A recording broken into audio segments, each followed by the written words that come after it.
Hello, good day everyone. Welcome to my channel. For today's video, tuturuan ko kayo kung paano yung old jeans nyo, paano siya ikakat. Paano siya maging ganyan. Ayan. Okay, kita niyo. So, maiksi siya, pero walang makikita.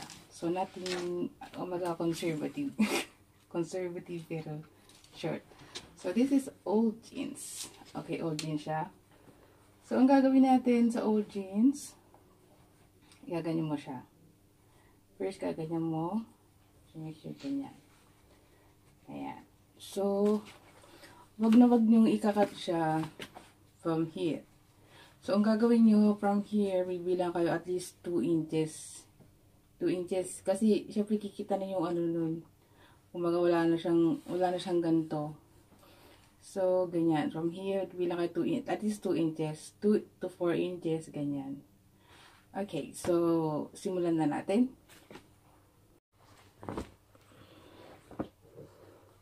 Ganyan, di ba?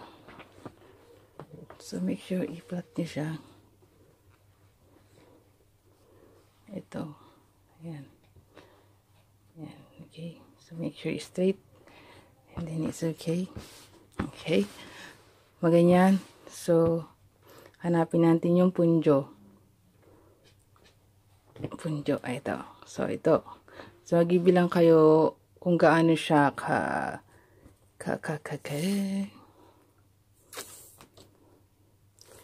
So, ito yung mga 2 inches. 2 inches hanggang dito.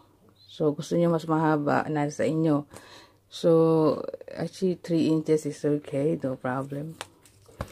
So, ang gagawin natin, duputin lang natin yung 3 inches. Saan yung gunting ko na wala. Okay, we already find the gunting. So, ayan, from there, dito siya 3 inches. Okay? So, pag ganyan. Hindi na kailangan gugitan. Sa inyo kung gusto nyo gugitan, up to you. Okay? So, from here, so, may 3 inches. Ayan. So, dyan. That's alright.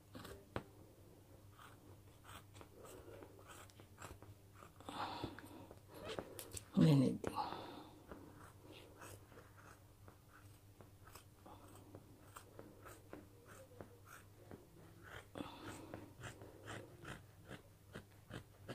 Just cut it straight and that's okay. And then,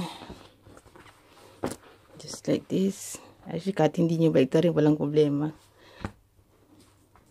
Tapos, ganyan lang. And then, igupitin nyo lang siya ng ayan. Ayan. Pambahay lang naman yan. So, okay na yan. Kaya maganda pag kahit maging mulmul yan, walang problema pag jeans. Ayan. Ang pinakamaling magagawa nyo dyan is kung gugupitin nyo siya mula punjo. So, huwag nyo kalilimutan magbilang ng at least konting space. Okay? Okay. Ito na yung finished product. So, ito na yung ginupit natin kanina. Ayan. So, ito yung pinagupitan. So, ito yung okay.